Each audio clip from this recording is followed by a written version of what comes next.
Hello students, all Bangla education tips YouTube চ্যানেলে তোমাদের সকলকে জানাই স্বাগত। আজ আমরা আলোচনা করব 2025 মাধ্যমিক শিক্ষাবর্ষের ইতিহাসের চতুর্থ অধ্যায় সংঘবদ্ধতার গোড়ার কথা। এই অধ্যায়টি থেকে গুরুত্বপূর্ণ কিছু মান 1, 2 ও 5-এর প্রশ্নোত্তর নিয়ে। চলো তাহলে দেখে নিই অতি সংক্ষিপ্ত প্রশ্নোত্তরে গুরুত্বপূর্ণ কোনগুলি। প্রতিটি প্রশ্নের মান এখানে 1। প্রথম প্রশ্ন, হিন্দু মেলা প্রথমে কী নামে পরিচিত ছিল? উত্তর, চৈত্র মেলা। 2 নম্বর প্রশ্ন, হিন্দু মেলার বার্ষিক সভায় কোন গানটি গাওয়া হয়? উত্তর, গাও ভারতের জয়গান। 3 নম্বর প্রশ্ন, কিসের দ্বারা ভারতে ইস্ট ইন্ডিয়া কোম্পানির শাসনের অবসান ঘটে? উত্তর, মহারানীর ঘোষণাপত্র। 4th কোশ্চেন, আনন্দমঠ উপন্যাসে লেখক কোন সময়ের কথা তুলে ধরেছেন? উত্তর, সন্ন্যাসী ও ফকির বিদ্রোহের সময়কালের কথা। 5 নম্বর প্রশ্ন দেখো, কোন গ্রন্থটি স্বদেশ প্রেমের গীতা নামে পরিচিত? ভেরি ইম্পর্টেন্ট একটি প্রশ্ন, উত্তর হচ্ছে আনন্দমঠ। 6 নম্বর প্রশ্ন, ভারত মাতা চিত্রটি কে অঙ্কন করেন? উত্তর, অবনীন্দ্রনাথ ঠাকুর। 7 নম্বর প্রশ্ন, বিবেকানন্দের বর্তমান ভারত গ্রন্থটি কবে প্রকাশিত হয়? উত্তর, 1899 খ্রিস্টাব্দে। এই কোশ্চেনটা মান 2-এরও আসতে পারে। কোশ্চেনটা তখন আসবে বর্তমান ভারত গ্রন্থটি কার লেখা, এটি কবে প্রকাশিত হয়? তখন উত্তর লিখতে হতো বিবেকানন্দের লেখা, এটি 1899 খ্রিস্টাব্দে প্রকাশিত হয়। পরের প্রশ্নে চলে যাচ্ছি। 8 নম্বর প্রশ্ন, এনফিল্ড রাইফেলের টোটা কিভাবে ব্যবহার করতে হতো? উত্তর, দাঁতে কেটে। পরের প্রশ্ন দেখো, 9 নম্বর প্রশ্ন, ভারত সভার নেতৃত্বে গড়ে ওঠা দুটি আন্দোলনের উল্লেখ করো। ভারত সভার নেতৃত্বে গড়ে ওঠা দুটি আন্দোলন হলো ইলবার্ট বিলের পক্ষে আন্দোলন ও সিভিল সার্ভিস আন্দোলন।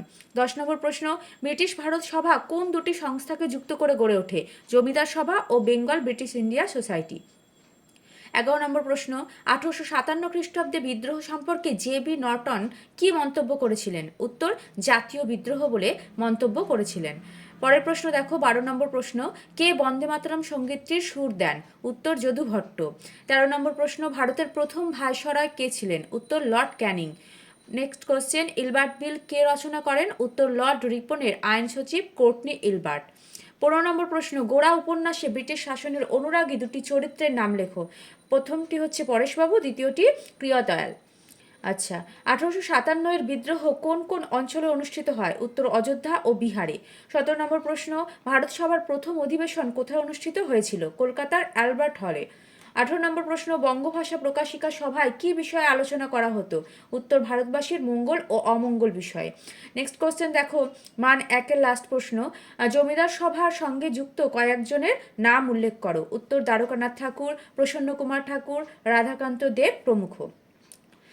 1 নম্বরের প্রশ্নগুলো তোমরা দেখে নিয়েছো। চলে যাচ্ছি পরের প্রশ্ন, মান 2-এর গুরুত্বপূর্ণ প্রশ্নগুলি 2025-এর জন্য দেখে নাও। প্রথম প্রশ্ন, সিপাহী বিদ্রোহের প্রথম শহীদ কে ছিলেন? তিনি কবে শহীদ হন? সিপাহী বিদ্রোহের প্রথম শহীদ ছিলেন মঙ্গল পাণ্ডে। তিনি 1857 খ্রিস্টাব্দে 4 এপ্রিল তার ফাঁসি হয়। আচ্ছা, 2 নম্বর প্রশ্ন দেখো, ঐতিহাসিক অনিল শীল ঊনবিংশ শতকে সভা সমিতির যুগ বলেছেন কেন? ঊনবিংশ শতাব্দীর একটি বিশেষ বৈশিষ্ট্য হলো জাতীয়তাবাদের জন্ম।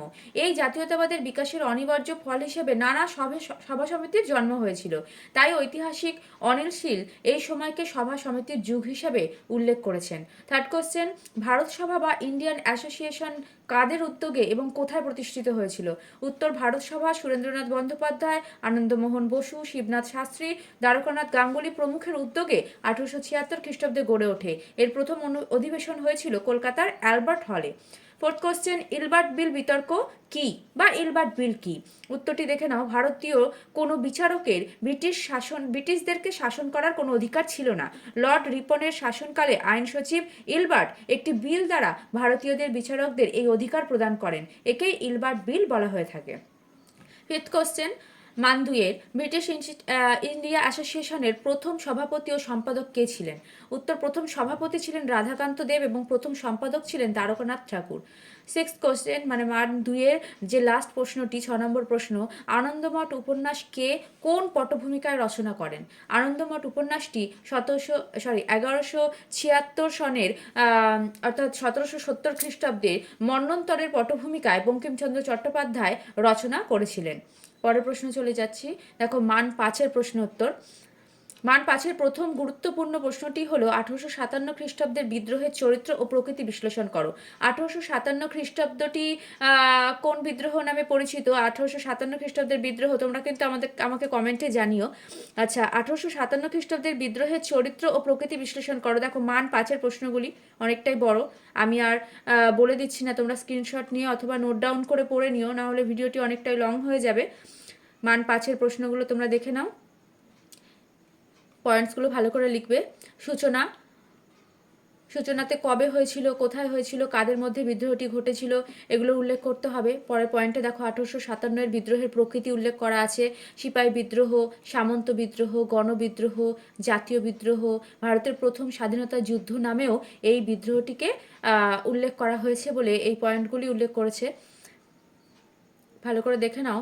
চলে যাচ্ছি পরের প্রশ্নে। 2 নম্বর প্রশ্ন, মান 5-এর অবনীন্দ্রনাথ ঠাকুরের ভারত মাতা ছবির তাৎপর্য ব্যাখ্যা করো। ভেরি ইম্পর্টেন্ট একটি প্রশ্ন।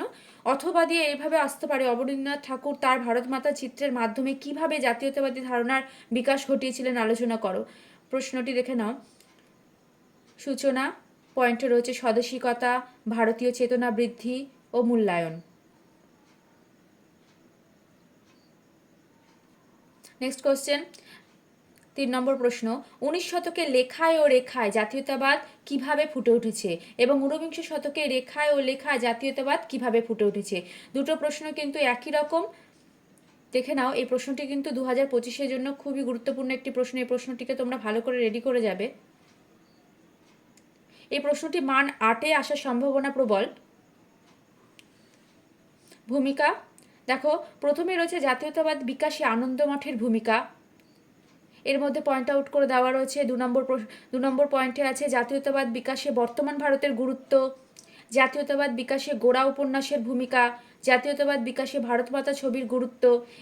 এই সমস্ত পয়েন্ট কিন্তু এই তোমার লেখায় ও রেখায়, এই প্রশ্নটির মধ্যে, অর্থাৎ 19বিংশ শতকের লেখায় ও রেখায় জাতীয়তাবাদ কিভাবে ফুটে উঠেছে এর মধ্যে কিন্তু উল্লেখ করতে হচ্ছে। এর মধ্যে তোমরা দেখে নাও, এগুলো কিন্তু টিকার আকারে বা অন্যান্য 5 নম্বরের প্রশ্নের জন্য এখান থেকে কিন্তু 3টে প্রশ্ন বেরিয়ে আসছে। প্রশ্নটি যদি দেয় যে জাতীয়তাবাদী বিকাশে আনন্দমঠের ভূমিকা উল্লেখ করো, তখন কিন্তু তোমরা মান 5-এর হিসাবে এই প্রশ্নটি এখান থেকে উল্লেখ করতে পারো। এই পর্যন্ত দেশমাতার আদর্শ এই পয়েন্ট পর্যন্ত লিখলেই কিন্তু এই প্রশ্নটির উত্তর হয়ে যাবে, জাতীয়তাবাদী বিকাশে আনন্দমঠের ভূমিকা কী ছিল। পরের প্রশ্ন দেখো, জাতীয়তাবাদ বিকাশে বর্তমান ভারতের গুরুত্ব কী ছিল। যদি এইভাবে প্রশ্নটি আসে, তখনও কিন্তু তোমরা এই বর্তমান ভারত গ্রন্থটি ভারতীয়দের মধ্যে জাতীয়তাবাদী ভাবধারা প্রসারের জন্য গুরুত্বপূর্ণ, এখান থেকে এই পর্যন্ত উল্লেখ করতে পারো মান 2-এর জন্য অথবা মান 5-এর জন্য।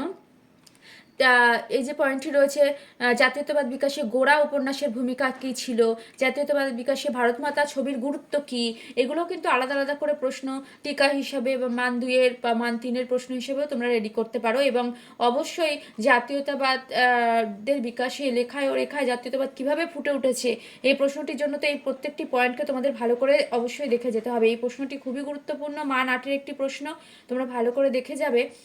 প্রশ্নগুলো কিন্তু তোমাদের 2025 মাধ্যমিক শিক্ষাবর্ষের জন্য খুবই গুরুত্বপূর্ণ।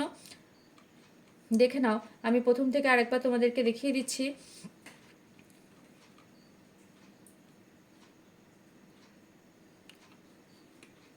চতুর্থ অধ্যায় সংঘবদ্ধতার গোড়ার কথা থেকে এই প্রশ্নগুলি তোমরা সুন্দর করে রেডি করে যাবে। 2025 মাধ্যমিকের জন্য প্রশ্নগুলো খুবই গুরুত্বপূর্ণ। দেখা হচ্ছে পরের ভিডিওতে। চ্যানেলটিকে অবশ্যই সাবস্ক্রাইব করে দিও, যাতে সমস্ত নোটিফিকেশন সবার আগে তোমাদের কাছে পৌঁছে যায়।